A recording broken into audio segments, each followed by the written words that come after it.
Moin liebe Leute, ihr seht schon hinter mir stehen, ich habe wieder ein Klapprad zum Testen bekommen. Ich konnte nicht ganz widerstehen, ich habe ja eigentlich schon eins, das auch ins schwarze Schaf reinpasst. Aber wie das oftmals so ist, das Klapprad, das ich hier schon habe, hat leider noch keinen Drehmomentsensor. Und jetzt habe ich ja gerade ein anderes Fahrrad, ein ausgewachsenes Fahrrad getestet am Nürburgring, wenn ihr euch erinnert, das einen Drehmomentsensor hat. Und ich habe auch vorher schon ein Pedelec gehabt, das ebenfalls diesen Drehmomentsensor dann hat. Ich empfinde das als angenehmer. Das ist gleichmäßig, es fühlt sich an wie eingebauter Rückenwind. So kann man das vielleicht am einfachsten zusammenfassen. Sehr natürliche Art und Weise des Fahrens mit so einem Drehmomentsensor. Und dieses Fahrrad hier ist mir jetzt versprochen worden, soll genauso einen Drehmomentsensor haben. Und das hat mich neugierig gemacht, das DYU T1 einmal zu testen. Ich habe den Button Enthält bezahlte Werbung mal wieder aktiviert, wie ihr oben sehen könnt in der Ecke. Denn dieses Fahrrad ist mir für den Test zur Verfügung gestellt worden. Das beeinflusst aber mein Testergebnis nicht. Das werdet ihr auch, denke ich, im Verlaufe des Videos sehr eindeutig merken. Ich habe jetzt schon so bei den ersten, ich habe das schon so seit 1,5, 2 Wochen, habe es immer mal wieder eingesetzt, um auch erstmal wirklich ein Gespür zu bekommen dafür, wo hat das Fahrrad seine Stärken, wo hat es seine Schwächen. Und ich kann definitiv auf beiden Seiten sagen, es gibt Stärken, aber es gibt auch tatsächlich Schwächen.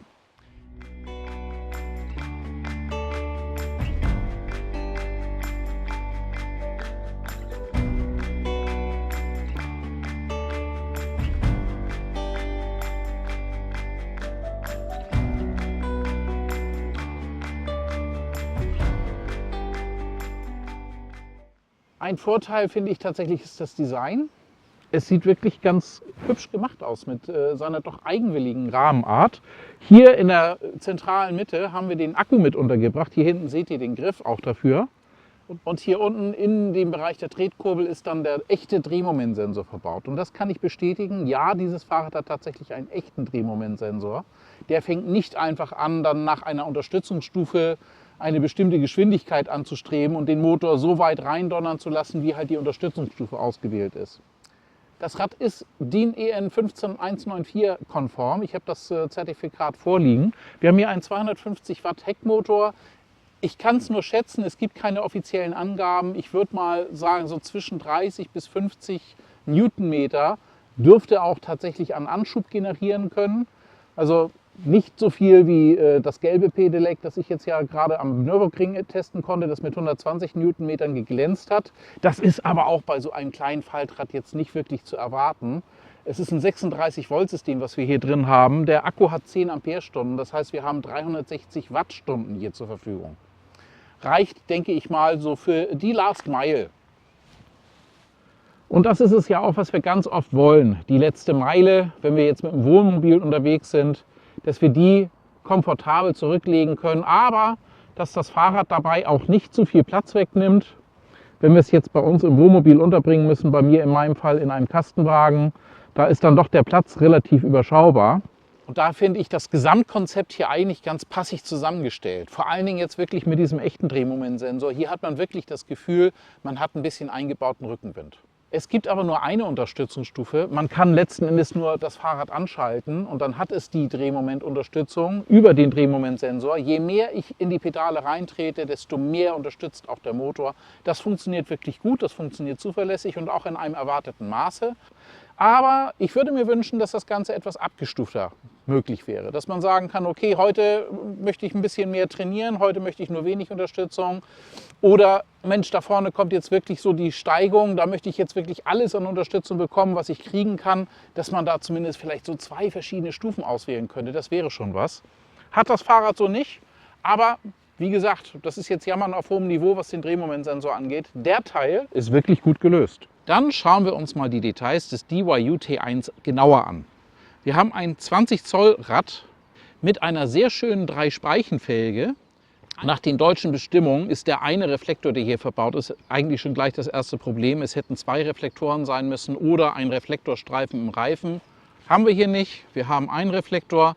Hier könnte man damit arbeiten, dass man auf der Seite genau gegenüberliegend Klebereflektoren anbringt. Dann würde das Fahrrad diesen Teil auch erfüllen können. Dasselbe sehen wir natürlich jetzt auch hinten. Auch da ein Reflektor. Und wenn ich das Rad mal ein bisschen weiter drehe, hätten wir hier den Streben, an dem wir jetzt dann den gegenüberliegenden Reflektor anbringen könnten.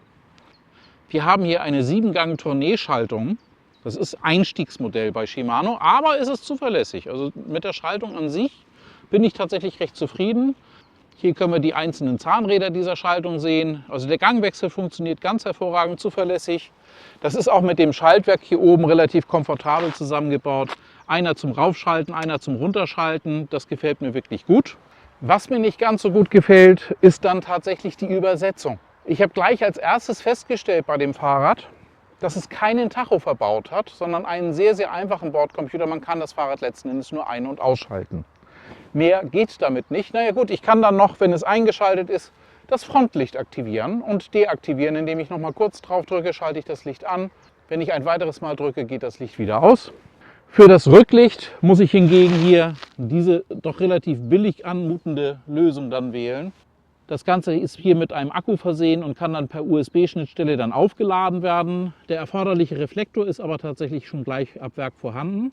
Und wo wir schon mal hier sind, die Sattelstütze ist gefedert. Das ist allerdings nur ein minimaler Federungskomfort, aber besser als gar keiner. Und hier sehen wir die Bedienungseinheit, mit der ich das Fahrrad an- und ausschalte. Wenn ich jetzt noch mal ein weiteres Mal drauf drücke hier, die empfinde ich als ausreichend, ist jetzt nicht High-End, aber ich habe Licht dran und es läuft über den Akku. Das ist schon mal gut. Auch hier ist ein Reflektor mit vorgesehen, K-Nummer ist vorhanden. Damit ist das Fahrrad, was diesen Aspekt angeht, schon mal legal. Es ist übrigens auch insgesamt legal, denn das Zertifikat liegt mir vor. Es ist allerdings ein Lieferumfang enthaltenes Bauteil hier mitgeliefert worden, das ich im Video noch weiter vorstellen werde, das nicht angebaut ist, wenn es euch angeliefert wird. Wenn ihr es nachträglich anbaut, dann verliert das Fahrrad seine Zulassung. Ich habe den Eindruck, dass diese Bedieneinheit ganz bewusst für dieses Modell von DYU gewählt worden ist und nicht ein kleiner Bordcomputer, wie man es meistens auf dem Pedelecs mittlerweile hat, mit einer Tempoanzeige. Denn mir passt so die Übersetzung nicht so ganz. Dadurch, dass ich jetzt zunächst auf meinen Fahrten zum Bäcker, zum Brötchen holen und so weiter keinen Tacho hatte, hatte ich zunächst den Eindruck, das Tempo von dem Fahrrad kommt ganz gut hin. Fährt sich eigentlich schön, passt alles. Dann habe ich mir aber diesen schönen Handyhalter hier besorgt, mit dem ich jetzt mit einer entsprechenden App, die ich mir hier runtergeladen habe, dann auch den Tachostand mir dann angucken kann. Und dabei merkt man recht schnell, das Fahrrad hat eine nicht ganz passende Übersetzung, wenn man wirklich die 25 km/h, die ein solches Pedelec ja fahren darf, auch ausnutzen möchte. Das merkt man ohne den Tacho natürlich gar nicht so sehr. Man fährt ganz normal und sagt, oh gut, real sehen wir gleich noch im Testverlauf. Real fahre ich jetzt 17 km/h, ist mir schnell genug. Ich komme auch damit am Ziel an. Aber wenn ich wirklich 25 km/h fahren will, dann ist die gewählte Übersetzung von DYU mit dem vorderen Zahnrad und dem kleinsten Ritzel in der Tourneeschaltung einfach nicht passig. Ich müsste eine wahnsinnig hohe Kadenz, also eine extrem hohe Trittgeschwindigkeit dann haben, um tatsächlich 25 km/h zu erreichen. Aus welchem Grund DYU sich dafür entschieden hat, erschließt sich mir jetzt so nicht, das weiß ich nicht. Es ist ja letzten Endes dann auch so, dass wir es hier immer noch mit einem Fahrrad im wirklichen Billigsegment zu tun haben. Dafür muss man das Ganze dann immer auch sehr stark relativieren, denn dafür macht das Fahrrad insgesamt seine Sache schon ziemlich gut. Eine Sache, die auch auffällt hier an der Bedieneinheit, man muss relativ lange den grünen Knopf gedrückt halten. Ich mache das jetzt mal. 1, 2, 3, 4, 5, 6. Wenn ich 6 Sekunden ungefähr gedrückt halte, dann bleibt das Fahrrad wirklich an. Ihr habt gesehen, er hat kurz alle 3 Dioden gemacht. Ich bin jetzt ein bisschen gefahren, das heißt, der Akku ist jetzt etwas entladen. Der erste Ladepunkt ist weg. Eine genauere Anzeige kriege ich hier auch nicht. Reichweite ist angegeben mit ca. 40 bis 50 Kilometer. Das halte ich auch durchaus für realistisch mit dem Grad der Unterstützung, den hier der Drehmomentsensor dann ja bietet. Wenn ich jetzt kürzer drücke, und das ist etwas unnatürlich, ich zeige das einmal, ich mache jetzt mal so 1, 2, 3, dann geht es einfach wieder aus. Das ist also nur dann eine Ladestandsanzeige. 1, 2, 3, 4, geht wieder aus. 1, 2, 3, 4, 5, reicht immer noch nicht. 1, 2, 3, 4, 5, 6, das reicht. Daran muss man sich kurz gewöhnen, vor allen Dingen, wenn man das Fahrrad abstellt, kurz beim Bäcker, es ausschaltet, danach wieder anschaltet, wie lange man da drauf drücken muss, damit das Fahrrad wirklich wieder die Unterstützung bietet. Das ist dann tatsächlich so ein bisschen Gewohnheitssache. Was mir wiederum gut gefällt, ist hier die integrierte Klingel, die hier in dem Bedienelement Bremsgriff mit untergebracht ist. Damit bleibt natürlich auf dem insgesamt relativ schmalen Lenker mehr Platz. Das gefällt mir gut, denn die Klingel ist auch laut genug und es ist eine Klingel. Oftmals sind an solchen Fahrrädern Hupen verbaut, die sind nicht zulässig. Auf dieser Seite sehen wir dann das Schaltwerk, auch von Shimano. Mit 2 Hebeln kann man sehr schön rauf und runter schalten. Auch hier haben wir einen schönen Bremsgriff. Die Bremse ist rein mechanisch auf eine Scheibenbremse vorne. No Name. Auch hinten ist das No Name.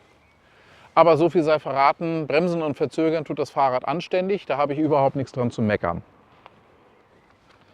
Da das Ganze hier als Klapprad angeboten wird, müssen wir uns natürlich auch den Klappmechanismus einmal angucken. Und auch den finde ich wirklich gut umgesetzt.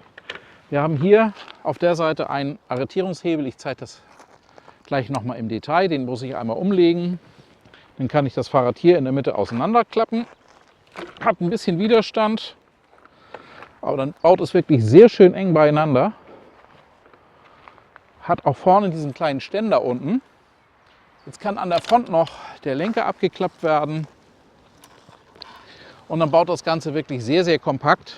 Und darauf bin ich auch schon gespannt. Das Ganze wird natürlich jetzt gleich auch mal in schwarzes Schaf verladen werden. Ob das noch deutlich besser reinpasst als das Fahrrad, das ich bisher habe dafür. Den Sattel kann ich jetzt natürlich noch herunternehmen. Da gefällt mir natürlich nicht, dass die jetzt vorgesehen haben, hier dieses mit einem Gummiband gesicherte Rücklicht dann ausgerechnet auch noch an der Sattelstange zu haben. Wenn ich aber die Höhe brauche, dann kann ich auch die Sattelstange schnell entnehmen. Das ist hier ein Schnellverschluss. Ist also jetzt nicht das große Problem. Ich habe aber ganz deutlich den Eindruck, das ist insgesamt deutlich flacher als das Fahrrad, das ich bisher habe. Es wird also wohl in meine Heckgarage auch deutlich besser reinpassen und mir auch mehr Platz für andere Ladegüter dann lassen, was für mich tatsächlich ein wichtiger Faktor ist. Denn ich habe dieses kleine Klapprad eigentlich immer nur so für die letzte Meile dann vorgesehen. Für den Zweck würde sich dieses kleine Fahrrad tatsächlich ganz gut anbieten, auch wenn es die 25 km/h nicht so leicht erreicht und man demzufolge ein bisschen weniger schnell am Ziel ist. Aber auf der letzten Meile kommt das dann nicht wirklich darauf an. Drehen wir das ganze Spiel um, bauen wir es wieder zusammen. Als erstes den wieder hoch, klick und rastet ein. Und auch auf der Seite schnell und sicher eingerastet. Der Klappmechanismus ist wirklich gut umgesetzt. Das ist auch übrigens eine der wenigen Stellen, wo ich einen kleinen Mangel entdeckt habe. Hier oben ist eine kleine Lackerplatzung. Der Rahmen ist aus Magnesium-Aluminium. Wiegt insgesamt das Fahrrad mit Akku 22 Kilogramm. Wo wir gerade dabei sind, die einzige andere Stelle, die ich schon festgestellt habe, ist dieses Gewinde hier vorne in der Vordergabel. Ist nicht sauber genug gearbeitet gewesen. Die Schraube, die dafür vorgesehen ist, hier das Schutzblech vorne zu halten, die hat nicht gehalten. Die ist jedes Mal wieder rausgedrückt worden. Aber von der Gegenseite habe ich schon festgestellt, fast das Gewinde. Ich muss mir jetzt eine passende Schraube besorgen, mit der ich von hinten durchschraube und dann mit einer Mutter gegenkontern kann. Dann ist auch das hier bereinigt. Ist für mich dann auch ein Mangel, kann passieren. Also das ist jetzt kein Weltuntergang. Schauen wir uns den Mechanismus hier nochmal an vom Klappen. Wir haben also hier eine Push-Sicherung, die muss ich erst ziehen, erst dann kann ich den Hebel legen. Wenn ich es so versuche, kann ich also auch nicht versehentlich entriegeln. So kann ich entriegeln. Man sieht hier auf dieser Seite die kleine Metallplatte, mit der das Ganze dann entlastet wird im Mechanismus, was das Ganze dann auch wieder gut festhält. Und die Kabel, die überführt werden zwischen den beiden Rahmenteilen, sind hier in der Spirale recht gut geschützt, finde ich. Auch das ist eine schöne Detaillösung. Wenn man die beiden Rahmenhälften also wieder auf gleiche Höhe bringt und hier den Hebel umlegt, sieht man schön, wie der Verriegelungsmechanismus greift und das Ganze auch sicher einrastet mit dem Verriegelungsschutz. Dasselbe haben wir hier vorne, auch da haben wir einen Arretierungssicherungsmechanismus. So kann ich jetzt nicht dran ziehen, erst wenn ich den gedrückt halte und gleichzeitig abklappe, kann ich dann auch den Lenker herunterklappen. Was auffällt, ist, dass der Lenker relativ schmal ist und das merkt man auch tatsächlich beim Fahren. Durch den recht schmalen Lenker wirkt sich jede Lenkbewegung doch sehr, sehr stark aus. Stärker, als man das von einem Fahrrad normalerweise gewöhnt ist.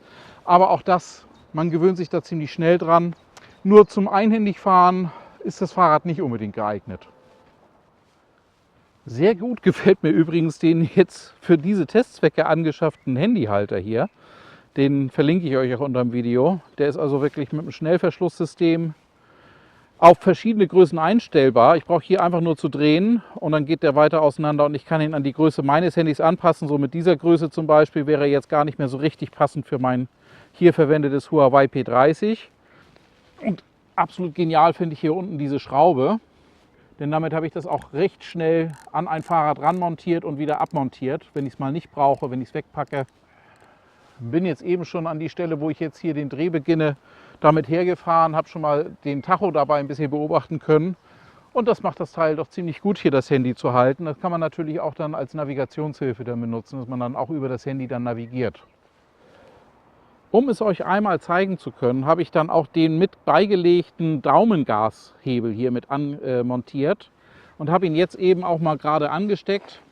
Das Fahrrad kommt aber ohne den montierten, der ist einfach nur beigelegt und im Kabelbaum ist auch auf dem entsprechenden Kabel dann ein Blindstecker drauf, der dann also auch verhindert, dass dort jetzt irgendwo die Kontakte dort korrodieren können. Den habe ich jetzt kurz abgebaut. Sowas dürft ihr natürlich im Rahmen des öffentlichen Straßenverkehrs nicht nutzen. Ich mache es jetzt hier zu Demonstrationszwecken jetzt auf einem kleinen Feldweg einmal ganz kurz, dass ihr seht, was denn dieser Daumengashebel dann so bringt. Ich werde ihn aber danach auch wieder demontieren, denn die Pedelec-Unterstützung, die der Motor hier liefert mit dem Drehmomentsensor, die reicht mir wirklich vollkommen aus. Wollte ich jetzt echte 25 erreichen, da muss ich in eine Trittfrequenz reingehen.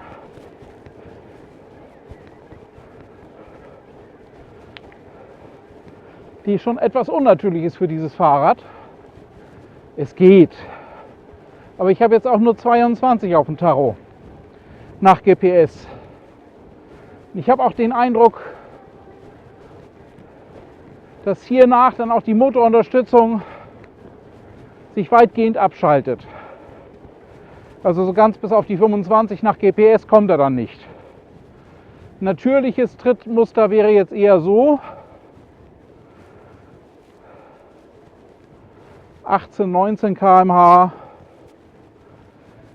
Dann natürlich noch abhängig davon, ob ich jetzt eine Steigung habe oder Gegenwind habe. Federungskomfort geht okay. Man darf jetzt keine Wunder von der Sattelstütze, die da gefedert ist, erwarten. Und es ist halt wirklich so, sobald ich eine kleine Lenkbewegung mache, durch den sehr, sehr schmalen Lenker, wirkt sich das überproportional aus. Seht ihr vielleicht jetzt hier in der Aufnahme, wo ich das ein bisschen provoziere, dass das dann vorne so ein bisschen kippelig ist. Jetzt probieren wir mal hier den Gashebel aus.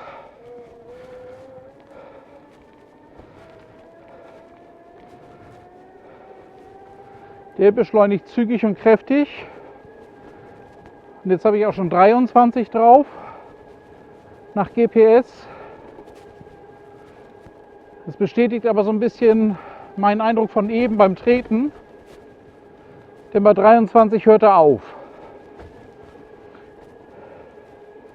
Auch da erreicht er also nicht ganz die 25. Ich hatte ja auch den Eindruck, dass er bei mir bereits vor den 25 die Tretunterstützung verweigert.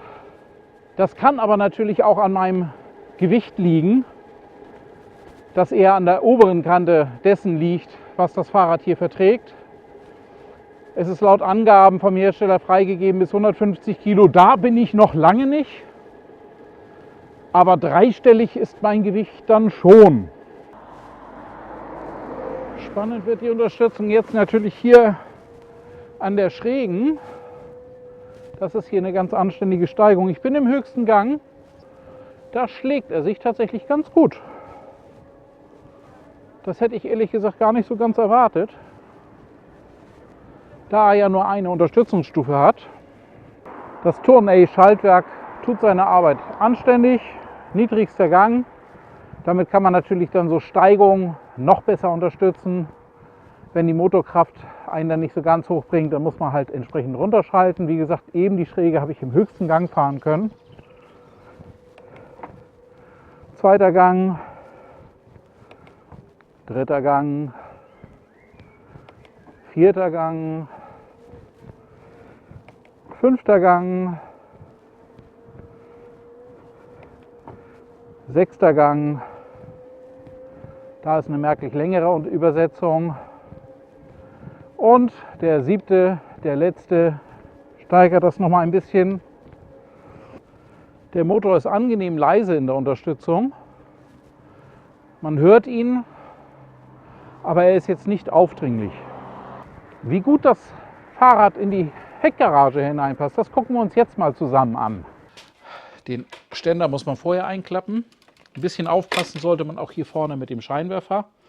Der ist durchaus leicht abzubrechen, würde ich mal sagen. Das ist ein relativ simpler Scheinwerfer, aber jetzt ist das doch ein ziemlich kompaktes Faltmaß, wenn ich den jetzt mal so hinstelle. Und oh Wunder, ich brauche tatsächlich den letzten Zentimeter aus der Sattelstütze heraus. Leichtes Anheben reicht aber auch schon. Dann ist es auch schon drin. Da steht es doch ganz gut jetzt. Es passt wirklich ganz gut rein. Ist auch ein bisschen, einen Ticken kleiner jetzt verladen. Ja, insgesamt kann das DYU T1 mich schon wirklich überzeugen. Dann kommen wir mal zu meinem Fazit. Es gibt Licht und Schatten. Mir gefällt das Design. Mir gefällt der Klappmechanismus. Der sieht auch sehr zuverlässig aus und durchdacht aus. Der Drehmomentsensor kann mich tatsächlich überzeugen. Preislich ist das Ganze attraktiv gepreist. Man darf nicht vergessen, von welchem Preissegment wir hier reden. Technisch ist an dem Fahrrad nicht wirklich etwas zu bemängeln. Die Reflektoren, ja gut, da hätte man noch mal den zweiten Reflektor spendieren können. Verarbeitungsqualität, ein Gewinde so ein bisschen ja, schlecht geschnitzt, sag ich mal. Das ist aber verschmerzbar und garantiert auch nicht der Regelfall. Dafür habe ich schon genug andere Tests bei YouTube gesehen, wo die Fahrräder ohne jeden Mangel gekommen sind. Genauso wie der kleine Lackerplatzer. Da habe ich tatsächlich schon ein anderes Video gesehen, wo an einer anderen Stelle ein kleiner Lackerplatzer war. Finde ich vertretbar. Da muss man die Kirche im Dorf lassen. Was mir nicht so gut gefällt, der doch recht schmale Lenker, der das Ganze vorne ein bisschen kippelig werden lässt im Fahren. Da würde ich mir einen etwas breiteren Lenker durchaus wünschen. Dass die Unterstützung nur eine Stufe hat, die allerdings gut gewählt ist, die wirklich gut zum Fahrrad, zum Charakteristikum passt.